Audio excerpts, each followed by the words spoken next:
Good morning, AFC Bournemouth fans. Once again, we're back with another video podcast. My name's Sam Davis, and with me, Jeff Hayward. Jeff, how are you feeling? I seem to be asking you these questions, already knowing the answer every week, but how are you feeling after that one? I feel that anyone tuning in is probably going to think we're a bit repetitive, Sam, because I feel frustrated again. I don't know about you. Not great. Bournemouth were defeated 3-2 at the Tottenham Hotspur Stadium. It's a very interesting match to analyse and dissect, really, because there's a lot to talk about. First thing, I suppose, was at 2 o'clock when the teams were announced, and we went straight back to the 4-4-2 that we know and love, Jeff. Yeah, and I thought that the team looked solid. He obviously was limited in certain players that he couldn't pick, and little did we know that the biggest issue would be Stacey coming in for Adam Smith, but that turned out to be quite a critical decision, and Adam's ill. I'm not sure. Do you know whether he's going to be back Tuesday? What do you think? Not too sure what the issue was, to be honest, because it took me by surprise. I certainly hadn't heard anything. I was in the pub and just walking on the way to the ground, and then the team news came through, and it did take me by surprise.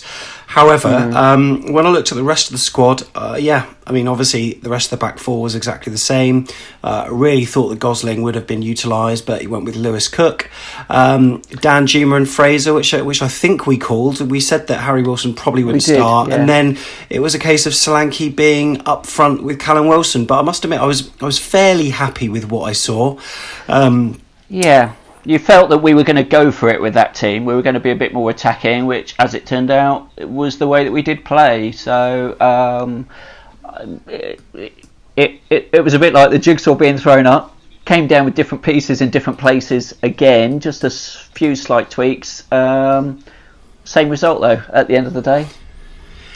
Yeah, that's right. And like you say, it sounds a bit repetitive with what we've been saying over the course of the last sort of few podcasts. I found that the first 15 minutes, they were very promising. And that's one thing that I haven't been able to say for a number of games. And we started very positively. I thought Jefferson Lerma did really well in the middle and was winning a lot of challenges.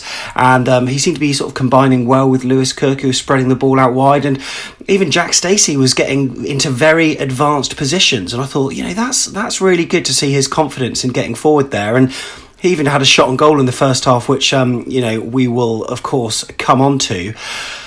But we did start really well, and we manufactured a number of chances early doors, didn't we? We did. I thought Solanke started really well, showing really well up front and linking the play. I thought Danjuma looked very positive and tricky and good. And he had a good shot early on, which keeper did well to save. Yeah, and that was with Solanke and Stacey combining. I mean, Stacey, by all intents and purposes, by a sort of normal right back standard, you shouldn't be advancing that far up the pitch. But he had the confidence to go up, kind of like Simon Francis used to. Not so much these days, but it was really good to see, and it was some good combination play with Solanke that forged that chance for Danjuma, like you say, and. In fact, our defenders were, I thought, fairly sort of, they were central to a lot of our sort of early attacks and even shots. Even Rico had a shot from distance as well, which the keeper parried. Yeah, I think there'd probably been a message that Gazaniga is a little bit flaky, and I think anyone watching that game yesterday would have thought, he made a meal of some of those efforts that we hit at him from distance. But, the boys took it on board to have cracks at him from distance. I thought Danjuma was pretty unlucky, actually. It was a good effort, and, the keeper actually palms it away rather than into the path of an on-running forward. Bit of a shame. But when Rico hit his, it's smack in the centre of the goal, albeit it swerved a bit. But you kind of think, well, either side, and that could have caused real problems. He hit it so well. It was very promising. We were encouraged by that start, and it looked like we could score but we didn't. No, that's right. And it's that clinicality that we keep on talking about. I'm not even sure if that is a word, but we just need to be a little bit more clever up front, I think. Sometimes, I think, as we can see in the second half, almost waiting for chances, waiting for the ball to fall, taking an extra touch when we don't need it, not risking the pot shots. I think Dominic Solanke, he's splitting people like Jack Stacey. Looking at all the opinions online, some people saying he was one of our weaker players, and other people saying he was exceptional. I'll tell you my thoughts on both of them as we go on, but sometimes we just need to be a little more cute, take pot shots where we can. I think Solanke sometimes always wants to do the right thing, and maybe is not as selfish as he should be, but yeah, we had that first 15 minutes and then we got it done quite quickly, and it was actually a counter-attack, because I think we forged an opportunity with Fraser and Rico combining on the left, and then Fraser got the ball into Dan Juma, and I don't know if it was an attempted shot or whether he's looking to control it with the underside of his foot and then get it out of his feet. I'm not too sure, but he got intercepted, and then Jefferson Lerma stepped into a challenge which he missed, and then they almost had the whole pitch to play, and you had Stacey and Rico running back, and Nathan Ake, Steve Cook, completely backtracking. I think it ended up with Son, who dragged his shot wide. Steve Cook shepherded it to some extent. I've seen occasions where they go in, and Son and Dele Alli, they were a menace all afternoon, weren't they? They were. They play with a lot of pace. I thought their running off the ball was very cute, and the way they sort of play with Kane. I think it was a factor in. Well, all three of their goals were down to really good interplay between the three.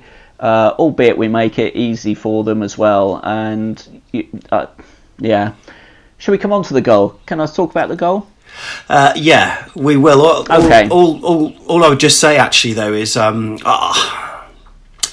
still unconvinced by perhaps it's just Lewis Cook in general. I mean, I know he spreads the ball left and right and very creative.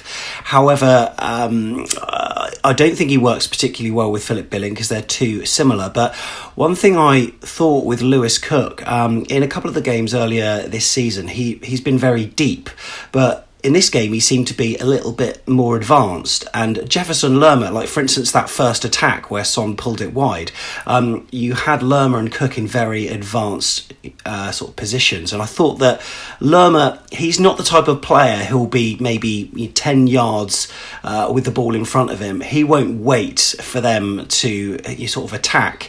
He will throw his body in. And once they beat him, they had the whole pitch, sort of opening up. And it was this sort of counter-attacking style that I always knew that Spurs could punish us with, but not so much the long ball style.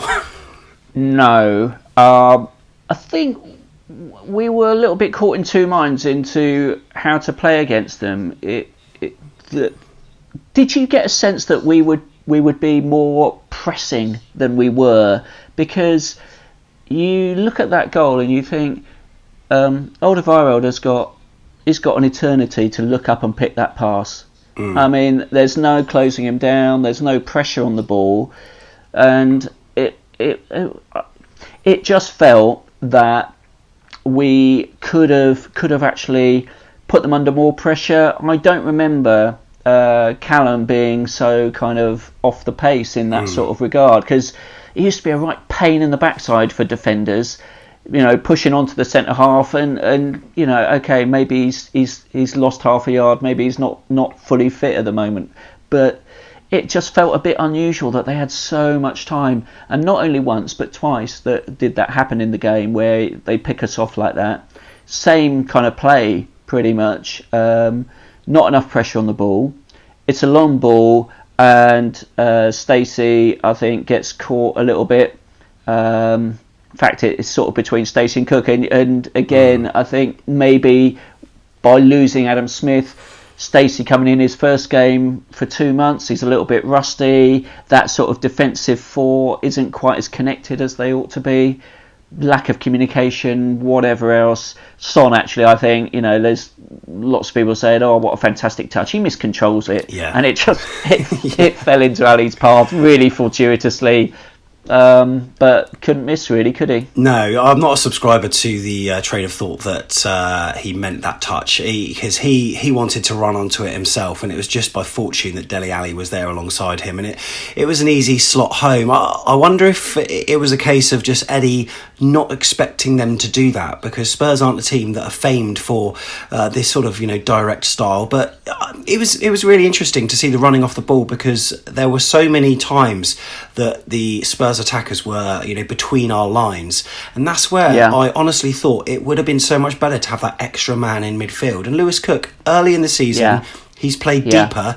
If you had Lerma and Gosling in front of him, that would have been perfect. Lewis Cook could close that gap. They wouldn't have as much room, but they did have the room, and it was that run from Son, and it was difficult because Diego Rico had got Sissoko covered on his left-hand side, and then you sort of had Steve Cook and Nathan Ake almost marking the same man. Steve Cook was getting sort of turned inside out, and you're right, I think it was between Stacey and Cook, but when you look at it, Stacey was nearest the runner, and then he's nearest the person who actually gets the shot on goal in the form of Dele Alli by sliding across. He did a tremendous amount of work. I think it's just a bit of like miscommunication there, and as you say, a little bit of ring rustiness. And but Ake and Cook, I thought, looked off the pace for that goal.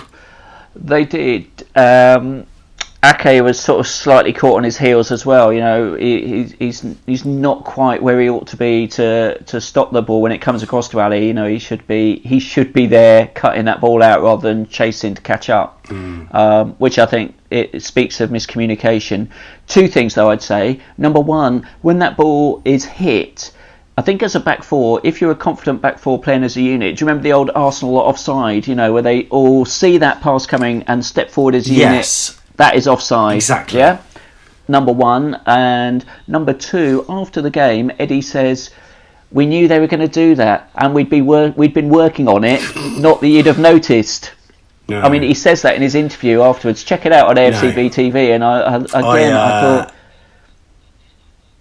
Yeah. Really?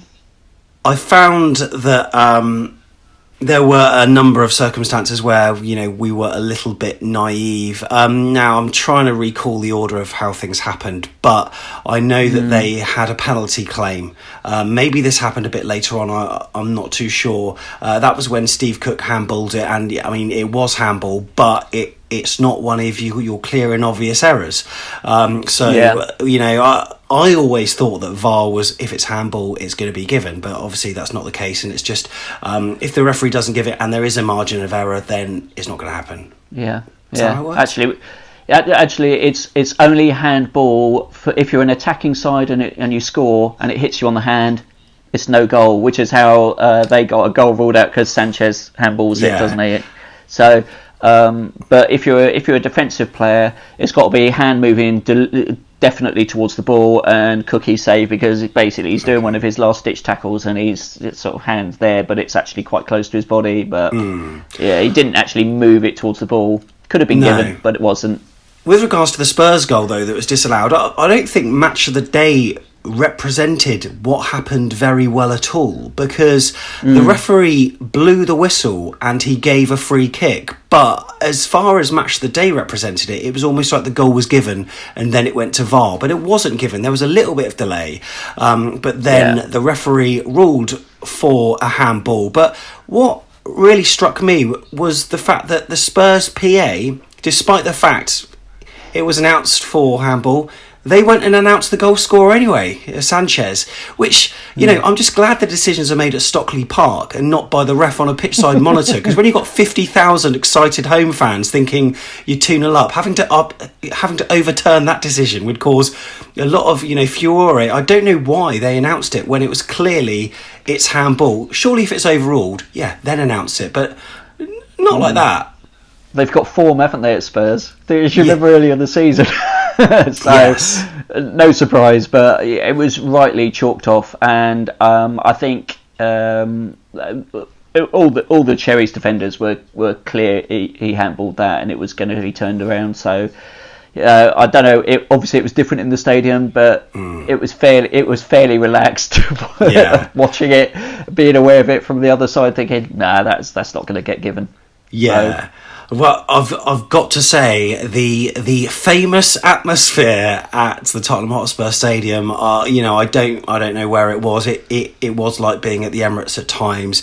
Obviously, they cheered when their goals went in, but other than that, they just didn't raise themselves. And maybe all I can think of is that we're playing a smaller team, just like we do when we play smaller teams in the Carabao Cup, and we can't raise ourselves as fans to sort of be vocal. Maybe that was their excuse, but certainly this famous atmosphere, I didn't hear it at all. And even I didn't get video moments when they scored. I did take some video footage, which is on our YouTube channel, but even sort of 30-45 seconds afterwards, you would have never have known that a goal was scored moments ago. I mean, usually in a stadium you get that kind of the sort of atmosphere bubbling away.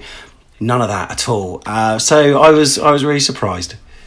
It probably speaks to a bit of the antipathy they've got about Mourinho, don't you think? Because he wasn't even announced as their manager before that Olympiacos game, which kind of like is the new manager and they're not even announcing him to the crowd. It's kind of like that whole sort of 50-50 feeling. I think they're probably a bit unsure as to whether it's going to be any good or not. Time will tell. I think we always knew that Son, Kane and Ali would be a handful for us. I think Son had a point to prove after getting sent off against us at the end of last season.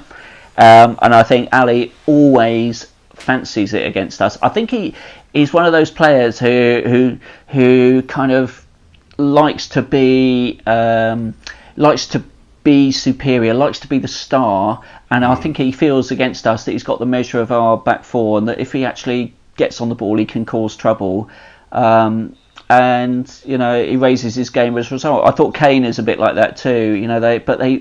They do play well. They're very difficult to deal with, and were pulling us out of shape all the time in that first half, and pretty much after that 20 minutes, we sort of went into our shells and didn't really create a huge amount. I didn't think. Did you? It sort of reminds me of when I used to play Sunday football. There was always a team that we played against, and we were always in the same league for quite a lot of time, quite a lot of seasons. But I always seemed to score against them, always. And you just had that extra little bit of confidence, and you would try things, you would make runs that you wouldn't usually make, and it's a psychological thing, of course it is, but they ran riot. But even at sort of 2-0, we still had chances. Dan Juma had a chance, but then they had a chance. Well, Lewis Cook, didn't track the run of Son, who chested it and then put it into the side netting. Early on in the game, Harry Kane had a chance, and Ramsdale once again managed to smother it. And we went in at 1-0, and it was a chance to regroup, but we didn't really come out that well, because it wasn't long before they went 2-0 up, and it was a similar story to the first goal, wasn't it? Yeah, pretty much carbon copy. Actually, I think again, it's Stacey doesn't do his job. It ends up in a bit of a mess. Again, there's no pressure on the ball. It's a long ball. It's a good diagonal run again, but honestly, it's just like, come on. And you can see the back four were furious after that went in. Ake was screaming at everybody. And all I can say is I think it's just Stacey being a little bit rusty, not having played. If he was brought in maybe the day before, he wouldn't have trained fully. If they had prepared, he wouldn't have trained fully against that. And I think he just got caught out a bit, lacking a little bit of match fitness, I thought. But it was just so frustrating to be 2-0 down to those two goals. I don't mind if the opposition score fantastic goals, but when they score easy, sloppy, Sunday League type goals, you think, really, come on guys, we're better than that, and we are better than that. It felt like a bit of the defensive performance we had against Newcastle, actually, where there was a time in that second half where Rico gave the ball away quite sloppily, and just like making a few little mistakes that kind of gifted the ball to Spurs, gifted them the momentum, and it's very hard to to keep a clean sheet away from home against a team like Spurs. You've got to keep them quiet. You've got to keep the crowd quiet. You've got to deprive them of confidence, and we just weren't up to it yesterday, sadly. No, that's right. And then it was soon 3 Sissoko with that volley, and that was when I think it was a great flick, was it, from Son? I think Cook sort of committed, and then you found Dele Alli, and then was it Son who made the run down the left to cross it? I can't really remember what happened. Again, I watched that back this morning, that goal, and the ball is actually Stacey's too far forward on the right. Kane comes out to that right back position, brings, I think it's Cook or Ake go with him. So we've got a couple of players really tight onto that right back touchline. Ball gets played over the top, space in behind. Son puts in a beautiful ball. And Rico is the only centre-half we've got there in the 6-yard box, because everybody else has been dragged out to that right-hand side, and it's like, again, a bit shambolic. And I don't want to put all the blame on the back four, because I think you're right to pick out the midfield. We didn't have enough cover. We didn't have enough defensive support at those crucial times from the midfield, which you can't expect Lerma to do everything. He's got a lot on his play. He's the defensive midfield player, but he's also bursting forward, winning the ball, second ball, winning that in their half. So it's tough. I think you're right. I think Lewis Cook maybe was a bit too off the pace as well yesterday, but defensively, Fraser and Danjuma, I know. I think Danjuma's okay. I thought Ryan was again a bit invisible yesterday. Yeah. He didn't contribute. He didn't contribute going forward. Didn't contribute defensively either. And that energy where we've got the wingers and the fullbacks playing almost like double wing backs. Where they're going forward, coming back. You've got to have a good engine to do that. We haven't got that at the moment, and we were exposed a bit defensively, I thought, because of that yesterday. Yeah, I thought so. I thought particularly with that third goal, when the ball was played between the lines, and then Cook pushed himself up the pitch, and then he lost that little flick.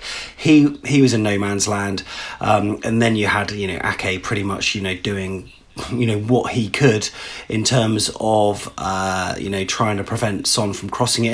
And as you said, it was Rico on his own, but if it wasn't going to be Sissoko, I think it was maybe Sanchez behind him who could have got on the ball, and that's where I think Danjuma should have been busting a gut to get back. I'm not even sure he saw Sanchez on the right, and in the end, it was a great volley, but it's just so preventable, and it's just we commit ourselves forward and then we get done on the counter-attack, and that's how I thought we would get outdone by Spurs. Not so much those first 2 goals, but they've got such attacking potency. Score that goal, 3-0, game over, you would think, but Spurs' form under Mourinho indicates that there is going to be a way back into the game, and it was our biggest goal threat, weirdly.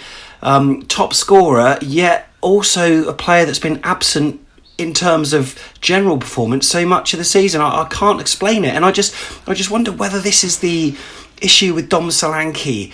He just needs the goals. He needs that his sort of selfishness, because when you're not scoring, people will pick up on the fact that you're not performing. Whereas Harry Wilson, for games, he didn't perform, but he always nipped in with a goal here and there. And that effectively has pretty much saved him. But now he's actually pushing on and doing quite well. And Solanke, I feel, really does need a goal. But his general play was good. And it was Harry Wilson that came on. And free kick, 73 minutes. Yeah. Look who steps up. I know. It was a little bit further out than the one against Manchester City, but... we had a period of good possession just prior to that, and I think what was actually key was switching Danjuma over to play on the left, because he prefers it over that side. So Fraser goes off, Harry Wilson comes on, Danjuma switches over, and actually was arguably much more creative on that side than he had been on the right hand side. arguable, but I think he was. And the bit of possession we had just coming up to that free kick, the ball was bobbling around the box. Lewis Cook gets barged off the ball by Aurier, who frankly was a liability yesterday. We just didn't exploit that enough. There was one occasion, I think it was the first half, where Solanke gets barged over by him in the box. Not quite clear and obvious, but that is how flaky he is, and he just runs into. I think it was Aurier. Might be somebody else. Anyway, Lewis Cook gets bundled over. Harry steps up and absolutely fizzed it into that top corner. It was a beauty, wasn't it?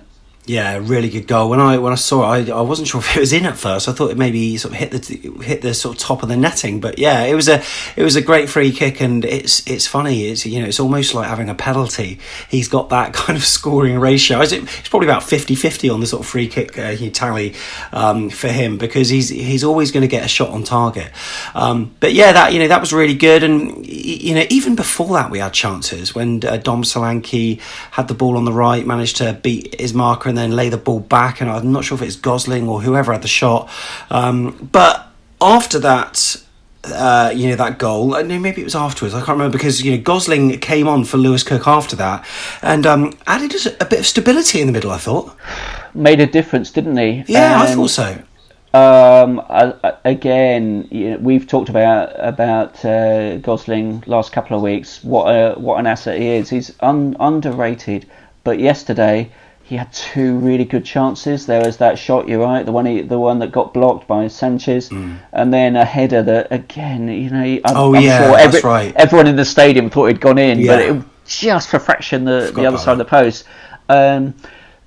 No one else from midfield looks like they're going to score goals at the moment, and with Gosling, just those couple of efforts, you thought, he can do that. He can come in and be that extra man, kind of Lampard-esque, kind of under the radar, getting into the box and having a shot, can score. Didn't yesterday, but was close. And I just felt that with those two substitutions, the dynamic in the team changed. We seemed to want it. We seemed to believe, particularly after Harry Wilson's free kick, that we could actually get something from the game. Yeah.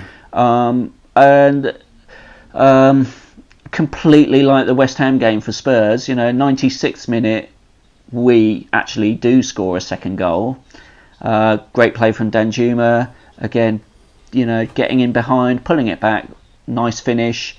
Not particularly great goalkeeping from Gazaniga again, which showed again how flaky he is.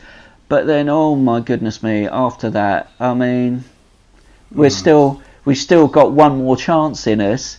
And how did you feel about that?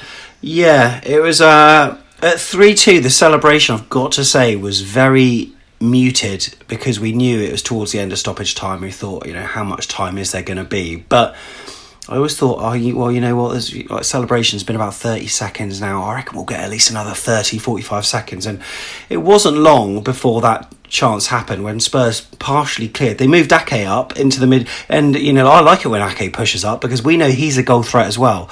And it bounced back to him, and he played that ball over the top. And Harry Wilson was offside, and he knew he was. So fair play for him to not having a shot because he was better placed to strike, but he was off. He left it to Callum, but it's one of those opportunities where he just waited for the ball to come down a little too much. But obviously when the ball was where it was, it'd be very difficult for him to get anything on it, apart from maybe a side-footed lob over the advancing keeper, perhaps. I don't quite know, but he waited a little bit too long, and then Yang Vertonghen came in with a superb challenge.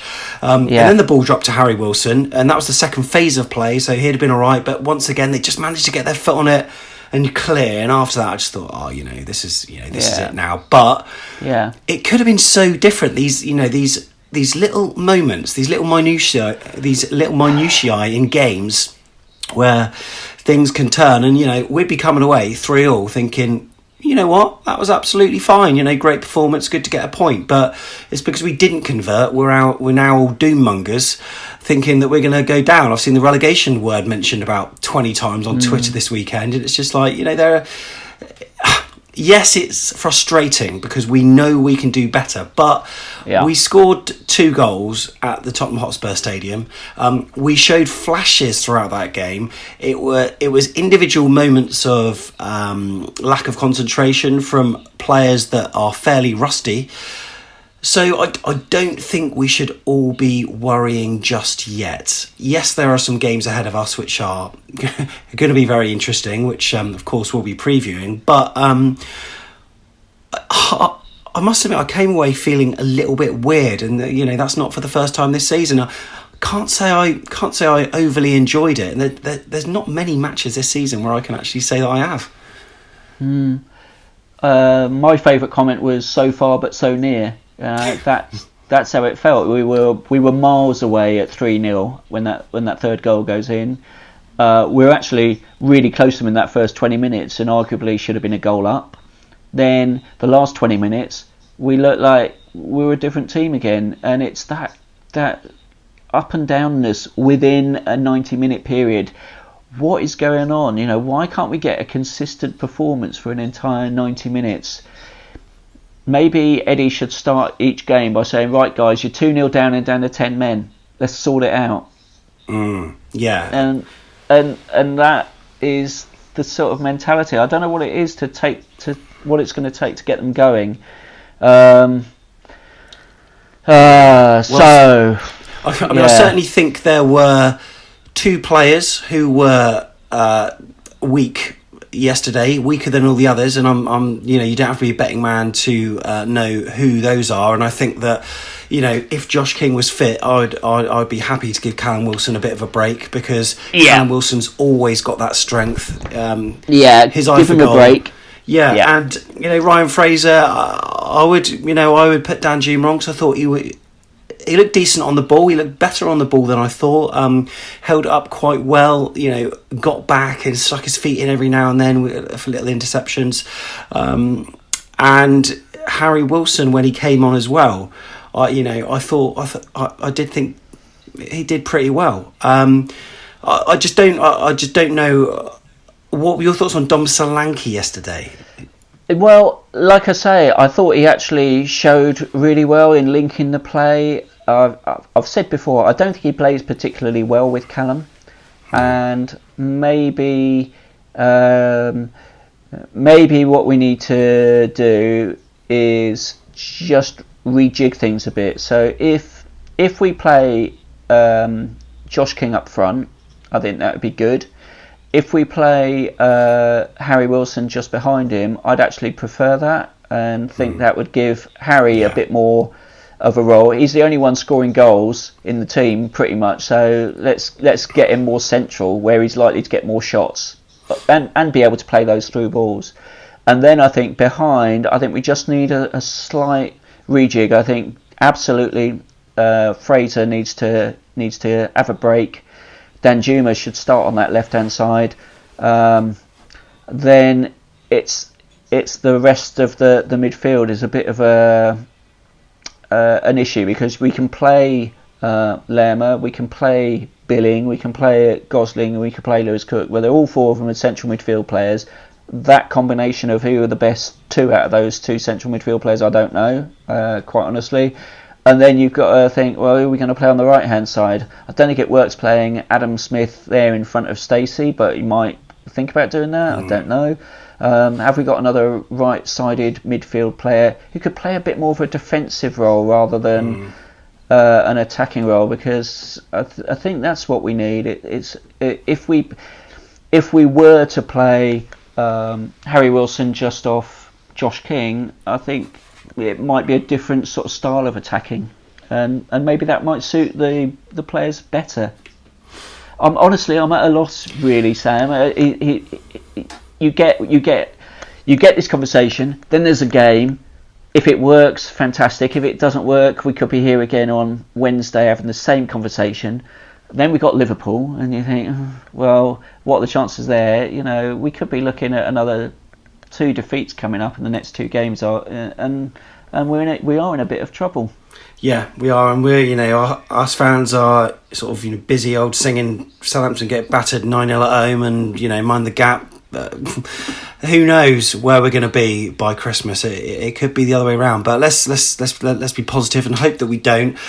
But yeah, really, really interesting. And we'd love to know your thoughts as well. So if you want to leave your thoughts in the comments, feel free to do that below. Later on this week, of course, Crystal Palace and Liverpool, and on the YouTube channel we'll be previewing that and giving our analysis on that. But for now, sadly, it was a defeat at the weekend, but we're looking forward to the games we've got coming up. Up the cherries. Up the cherries.